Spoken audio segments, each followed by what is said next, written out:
Dearest listeners, what is more intoxicating than watching a man of profound melancholy discover that the cure for his darkness has been hiding in plain sight, dismissed by all as utterly insignificant? Today, your devoted chronicler brings you the most extraordinary tale of Lord Sebastian Blackwood, Marquess of Ravenshollow, who believed his heart died with his wife, only to discover it had merely been sleeping, waiting for a bookish cousin everyone forgot existed. But let us not rush. For the best scandals, like the finest wine, must be savored properly. Before we raise the curtain on our first act, a small arrangement is necessary between us, my dear confidants, to ensure that no future chronicle of the Tun's best-kept secrets is lost in the post. I must ask you to subscribe to this channel. Do ring the little bell, as one would summon the butler, to ensure you never miss a dispatch. And of course, a small nod of approval, your like, informs me that you appreciate these indiscretions. Now do tell me in the comments, what is the essential ingredient for an unforgettable romance? One must begin, gentle listeners, with the splendid misery that was Lord Sebastian Blackwood in the spring of 1818. At 8 and 20, the Marquess of Ravenshollow cut a figure both magnificent and tragic through London society. Dressed perpetually in black, not merely for mourning, though 2 years had passed since his wife's death, he moved through ballrooms like a beautiful spectre, present but never truly there. The Tun whispered about him incessantly, as they are wont to do. Some claimed he had loved his late wife desperately, though those of us with keener observation knew better. Lady Blackwood had been a marriage of convenience, pleasant enough but lacking that spark that transforms mere mortals into poets. No, what haunted our dear Marquess was not lost love, but the weight of having never found it at all. And then there was the Thornwood household. Oh, what a delicious study in contrasts. Sir Reginald Thornwood, that pompous merchant who had bought his way into respectability, possessed everything except refinement.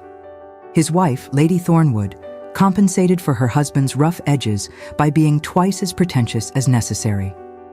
They had produced one genuinely beautiful daughter, Lady Cordelia, whose golden hair and sapphire eyes had already earned her the title of the season's incomparable. But there was another young lady in that household, gentle listeners, though one could hardly blame you for not noticing her. Lady Isabel Thornwood existed in that peculiar purgatory, reserved for poor relations. Neither servant nor family, she occupied the shadows of the Thornwood residence, a ghost at the feast of life. Her parents had died when she was 7, leaving her to the tender mercies of her uncle's charity, and what cold charity it was. While Cordelia swept through rooms in gowns of silk and satin, Isabel made do with altered cast-offs in browns and grays. Where Cordelia's golden tresses were styled by a French maid, Isabel's remarkable auburn hair, yes, dearest listeners, remarkable, though none bothered to look, was pulled back in the severest style manageable without assistance. Her eyes, a striking green that could rival any emerald, were hidden behind the downcast lashes of one who had learned that invisibility was safer than notice. The cruel irony was that Isabel possessed something far more valuable than beauty. She had a mind. While Cordelia could barely concentrate through a country dance, Isabel could read Latin, Greek, and French. While her cousin practiced pretty accomplishments meant to snare a husband, Isabel lost herself in philosophy, poetry, and the natural sciences.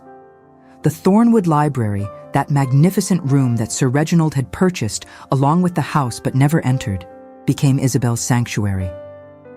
3 stories of books reaching toward a painted ceiling, with hidden alcoves and sliding ladders, it was paradise for a girl who found more companionship in pages than in people. Lady Thornwood considered this arrangement perfect. Isabel could catalog and maintain the collection, adding value to the estate while remaining conveniently out of sight. The Thornwood Ball of April 1818 was meant to be Cordelia's triumph. Sir Reginald had spent a fortune transforming his London mansion into a fairyland of hothouse flowers and crystal chandeliers. The cream of society attended, partly from curiosity about the merchant's daughter who dared aim so high, partly because the season had been dreadfully dull and any entertainment would suffice. Lord Sebastian attended under duress, practically dragged there by his friend, the Duke of Ashford. The Marquess stood in the ballroom's entrance, surveying the glittering crowd with those storm-gray eyes that seemed to find everything wanting. Within moments, the matchmaking mamas descended like elegantly dressed vultures, each pushing forward their daughters with increasingly desperate enthusiasm. Lady Cordelia naturally was among the offerings, approaching with practiced grace in blue silk that matched her eyes, diamonds at her throat, catching the light with every calculated movement. She performed perfectly, the curtsy, the smile, the carefully selected topics of conversation. The Marquess responded with such minimal courtesy that even Cordelia, not known for her perception, realized she was being dismissed. But here, gentle listeners, is where our tale truly begins.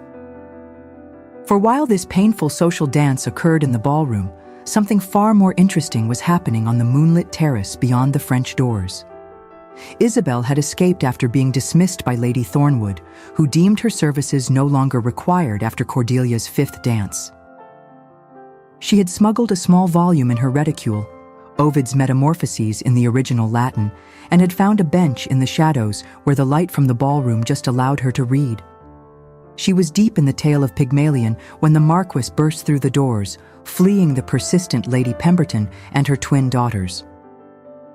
The sudden intrusion startled Isabel so thoroughly that she leaped to her feet, the book flying from her hands, its pages scattering in the evening breeze like white butterflies. For a moment, they simply stared at each other, the haunted Marquess and the forgotten cousin, both caught in their respective flights from the ballroom's suffocating expectations. Then, without a word, they both dropped to their knees, scrambling to catch the escaping pages. Their hands touched, reaching for the same sheet, and both pulled back as if burned. But Sebastian had glimpsed the text, and something extraordinary happened to his face. It transformed from marble perfection to something alive and wondering. He murmured the Latin words he had seen, continuing the very line she had been reading from memory, his voice carrying the weight of understanding, of recognition. Isabel's shock was absolute. Here was someone who not only recognized Ovid, but quoted him perfectly, understanding the deeper meanings within the text.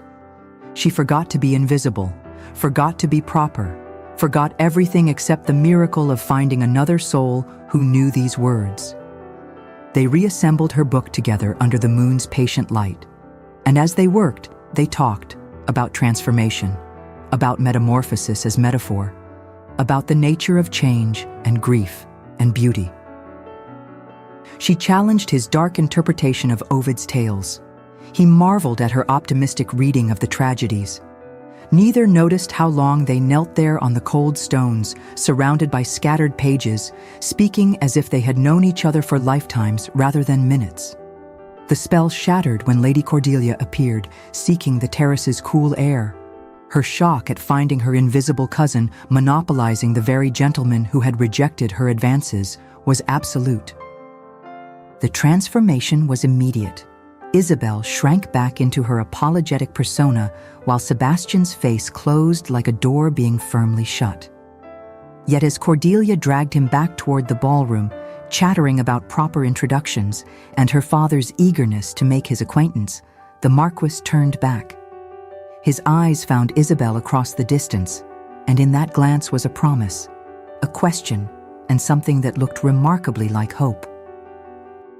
What followed, dearest listeners, was the most delicious comedy of errors, though neither participant found it particularly amusing at the time. Lord Sebastian Blackwood, who had successfully avoided every notable house in London for 2 solid years, suddenly developed a passionate interest in viewing private libraries. By pure coincidence, though we all know better, his first stop was the Thornwood residence. The entire household was thrown into chaos by his arrival. Sir Reginald nearly fainted from delight. Lady Thornwood changed the tea service 3 times, and Cordelia was hastily summoned from her morning toilette. Isabel, naturally, was sent to the library to ensure everything was properly dusted, a task that conveniently removed her from sight. The torture of the drawing-room visit was exquisite. Sir Reginald's endless discourse on trade difficulties, Cordelia's vacant observations about the weather, Lady Thornwood's calculating gaze as she mentally planned the wedding. After precisely 30 minutes, Sebastian requested to see the famous library he had heard so much about. When they entered that magnificent room, there was Isabel, perched on the rolling ladder, reaching for a volume on a high shelf. Her ugly brown dress was covered by a practical apron, dust smudged across her nose, and her hair escaping its severe pins in auburn tendrils that caught the morning light. She nearly fell from the ladder in shock, providing Sebastian the excuse to rush forward, steadying her descent with hands that lingered perhaps longer than strictly necessary.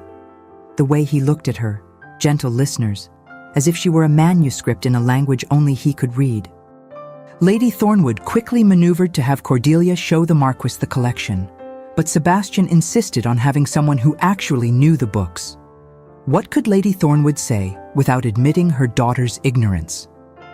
So Isabel became the guide, with Cordelia as an increasingly frustrated chaperone. What followed was pure artistry. Sebastian began leaving notes hidden in the books he examined, quotes, questions, recommendations for further reading. Isabel responded in kind, and they developed an entire correspondence right under the Thornwoods' noses. While Cordelia prattled on about fashion, Sebastian and Isabel conducted entire conversations through carefully placed volumes and significant glances. He would pull out Byron, finger a passage about isolation, and she would respond by shelving Dawn near his elbow, open to verses about connection. He would quote Keats on beauty, and she would counter with Wordsworth on the beauty of the ordinary. It was a dance more intimate than any waltz, a courtship conducted in marginalia and bookmarks. The entire ton began to talk about Lord Sebastian's apparent courtship of the Thornwood girl. Bets were placed at White's, wedding clothes were mentally designed, and Lady Thornwood began practicing her new signature as mother of a marchioness. But those with sharper eyes noticed other things. How the Marquess only truly smiled when a certain brown-dressed figure appeared. How he timed his visits for the morning light in the library, knowing she would be there alone before the family rose. How his hands trembled slightly when taking a book from her fingers. The crisis came when Sebastian arrived one morning to find Isabel weeping over a volume of Keats. Her uncle had just informed her that she would be sent to Yorkshire as a companion to his elderly, notoriously difficult aunt, effectively banishment to social death. Without thinking, without permission, without any regard for propriety, Sebastian took her hand. The moment was electric, both realizing simultaneously what had been building between them through all those weeks of secret communication. She fled the library, leaving him standing among the books, holding the volume still damp with her tears, looking like a man who had just discovered his heart was not dead, but painfully, magnificently alive. The Waverley Garden Party was one of those affairs where the entire ton gathered to pretend enjoyment while conducting the serious business of gossip and matchmaking. Sebastian attended only under threat of physical force from the Duke of Ashford, standing near the refreshments and radiating such forbidding energy that even the most determined mothers steered clear. The public humiliation of Isabel came courtesy of Lord Pemberton, that dreadful gossip, who loudly inquired about the rumor that the Thornwoods were shipping their poor relation off to Yorkshire. Sir Reginald, fool that he was, confirmed it with brutal casualness, explaining that Isabel had no prospects, no dowry, no beauty, no connections, and might as well be useful elsewhere. The cruelty of it, spoken so publicly, sent ripples through the crowd. Some tittered at the poor relation's fate. Others felt genuine sympathy for the girl standing frozen by the rose bushes, her face burning with humiliation. But Sebastian, The transformation in him was terrible and wonderful to behold. Without a word, he strode across the garden, past the shocked Cordelia, past the gaping matrons, straight to where Isabel stood, trembling. He offered his arm and requested she show him Lady Waverley's conservatory, his voice carrying clearly across the suddenly silent garden. The conservatory was a glass paradise, humid and fragrant with jasmine and orange blossoms. Sebastian led her to a bench beneath a flowering vine, and there, surrounded by exotic blooms, something shifted between them. He spoke of what he saw when he looked at her, not the shabby dresses or the servants' tasks, but the brilliant mind, the gentle humor, the way she brought light into rooms without even trying. She tried to protest, to repeat her uncle's cruel words about her worthlessness, but Sebastian wouldn't allow it. He told her how she had awakened something in him he thought dead forever, how their conversations through books had become the only bright spots in his dark existence, how the thought of her exile to Yorkshire felt like losing the sun itself. They were interrupted, of course they were, by Cordelia's arrival with half the garden party in tow, all eager to witness what they assumed would be the Marquess's proposal to the beautiful daughter. The look of triumph on Lady Thornwood's face was premature, for Sebastian barely acknowledged their presence, keeping his attention fixed on Isabel, even as social pressure demanded he escort Cordelia back to the party. But something had fundamentally changed in that conservatory. A connection had been acknowledged, even if neither quite knew what to do with it. The morning after the garden party brought disaster in the form of Mr.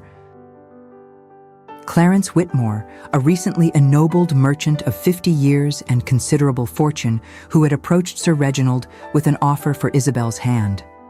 Not Cordelia's, Isabel's. One might wonder why such a man would want a penniless relation, but the answer was depressingly simple. Whitmore wanted a wife who would be grateful, who would never question him, who had no family position to make demands. A woman he could control completely. Sir Reginald accepted immediately, seeing an opportunity to rid himself of his burden while gaining a useful business connection. Isabel's consent was neither sought nor considered necessary. She was informed at breakfast that she was now engaged, the wedding to occur in 3 weeks' time. The news spread through London like wildfire, reaching Sebastian as he sat in his study, composing what would have been a letter declaring his intentions. His friend Ashford brought the intelligence, watching in alarm as the Marquess went perfectly still, the color draining from his face. Meanwhile, at the Thornwood residence, a different drama unfolded. Cordelia, in a fit of spite that she would later deeply regret, told Isabel that Lord Sebastian had been asking about the wedding, seemingly pleased that his path to Cordelia was now clear with Isabel removed from the household. It was a lie, of course, but Isabel had no reason to doubt her cousin. The cruelty of it, to discover love only to lose it, to find a kindred spirit only to be sold to the highest bidder, nearly broke her. She spent that night writing a letter she would never send, pouring out her heart to the man she believed had merely been amusing himself with the poor relation while courting the beauty. Sebastian, meanwhile, was conducting his own investigation. His man of business discovered something interesting. Isabel's parents had not died penniless as the Thornwoods claimed. There was an inheritance, a considerable one, held in trust until her 21st birthday, which was merely weeks away.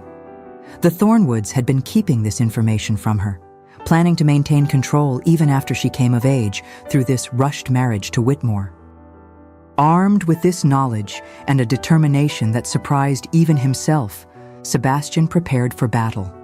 The confrontation came at the Fairfax Ball, the last grand event before Isabel's forced wedding.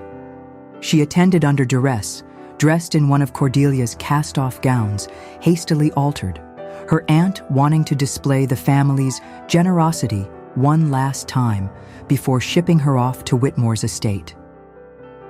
Sebastian arrived like an avenging angel, dressed entirely in black, except for a single white rose in his lapel, the exact shade of the moonlight on that first night they met. He moved through the ballroom with purpose, ignoring the attempts at conversation, the mothers throwing their daughters in his path, everything except his single-minded goal. He found Isabel hidden behind a potted palm, how poetically appropriate, trying to remain invisible as Whitmore loudly discussed his plans for his future bride with a group of leering gentlemen. The things that man said, the crude implications about teaching her gratitude, made Sebastian's hands clench into fists. Without preamble, without the polite social maneuvering that usually preceded such things, Sebastian approached Whitmore directly. The conversation that followed was conducted in low tones, but witnesses reported seeing Whitmore's face go from red to white to gray in the span of minutes. Whatever Sebastian said, and rumors ranged from threats of financial ruin to promises of physical violence, Whitmore withdrew his suit immediately, practically fleeing the ballroom. But the true drama was yet to come. Sebastian then approached Sir Reginald, this time making no effort to lower his voice. He announced to the entire ballroom that he had information regarding Isabel's inheritance, that her uncle had been withholding her fortune, and that he had already contacted the proper authorities to investigate this fraud. The scandal was delicious, gentle listeners. Sir Reginald sputtered and protested, but the damage was done. In one brilliant move, Sebastian had freed Isabel from Whitmore, exposed the Thornwoods' deception, and declared his own interest for all to see. Yet when he turned to Isabel, expecting gratitude or at least relief, he found her fleeing the ballroom. He pursued her through the house, finally catching her in. Where else? The library. She turned on him, with tears streaming down her face, accusing him of humiliating her, of turning her into a spectacle for his own amusement. Didn't he understand that she had survived by being invisible? That his grand gesture had made her the center of the scandal she had always feared? Sebastian's response was to pull out a letter, the one he had been writing when news of her engagement arrived. In it, he had formally requested permission to court her, had spoken of finding his soul's match in their literary exchanges, had confessed that she had brought light back into his life when he thought he would live in darkness forever. The letter was dated the day before Whitmore's proposal, proving that his interest preceded any knowledge of her inheritance. He had wanted her when he thought her penniless, wanted her in her brown dresses and her dusty aprons, wanted her for her mind and her spirit, and the way she made him feel alive again. The resolution of our tale, dearest listeners, came with the spring rain that April morning. Isabel had spent a sleepless night reading and rereading Sebastian's letter, while he had paced his study like a caged wolf, wondering if his dramatic revelation had cost him everything. Dawn found Isabel at the Thornwood doorstep with only a small valise, having left a note stating she was claiming her inheritance and would no longer burden their household. She had nowhere to go. The family solicitor wouldn't open for hours, but she couldn't remain another moment under that roof. The rain began as she stood there, uncertain and alone. And then, like something from the novels she so loved, Sebastian's carriage appeared. He had been driving around London all night, unable to rest, and some instinct had brought him to her just when she needed him most. He stepped out into the rain without hesitation, his coat immediately soaked, and found her standing there with her pitiful valise and her chin raised defiantly, despite the tears mixing with raindrops on her cheeks. Without a word, he held out his hand. Without hesitation, she took it. He brought her to his sister's house, perfectly proper, entirely respectable, where the Duchess of Ashford took one look at the bedraggled pair and immediately understood everything. While Isabel was whisked away for hot tea and dry clothes, Sebastian made his position clear. He would wait as long as necessary, but he intended to marry Isabel Thornwood, inheritance or no inheritance, with or without society's approval. The inheritance, when finally claimed, proved substantial enough to make Isabel independently wealthy. The Thornwoods faced social ruin and legal consequences for their fraud. Cordelia, in a twist no one expected, publicly apologized to her cousin and revealed her own lies about Sebastian's feelings. an act of courage that eventually earned her redemption, and later a loving husband who valued her newfound honesty. But the wedding, gentle listeners, oh, the wedding was perfection itself. It took place in the library where they had conducted their courtship in secret. Every guest received a book of poetry as a favor. Isabel wore not white, but a gown of the softest sage green that made her eyes sparkle like emeralds. Sebastian, for the first time in 2 years, wore dove gray instead of black. When asked later what had changed his mind about love and life, the Marquess was heard to say that he had been like Pygmalion in reverse. Instead of breathing life into stone, a living woman had brought warmth back to his marble heart. And Isabel, no longer invisible, no longer forgotten, proved that sometimes the best love stories are written not with grand gestures, but with quiet moments in libraries, secret notes in books, and the perfect quote at the perfect moment. Their marriage became legendary for its intellectual salon, where discourse and debate were valued over gossip and fashion. They had 3 children, all of whom were taught to read Latin before they could dance a quadrille, and their library grew to be the finest private collection in England. And so, gentle listeners, another tale reaches its blessed conclusion. Love found a way, as it always does when 2 souls recognize each other across a crowded room, or in this case, over scattered pages in moonlight. Remember, dearest ones, that sometimes the most overlooked hearts hold the greatest treasures, and the forgotten ones often have the most interesting stories to tell. Until we meet again, I remain your devoted chronicler of romance and redemption, your faithful servant in all matters of the heart, Lady Ravenswood.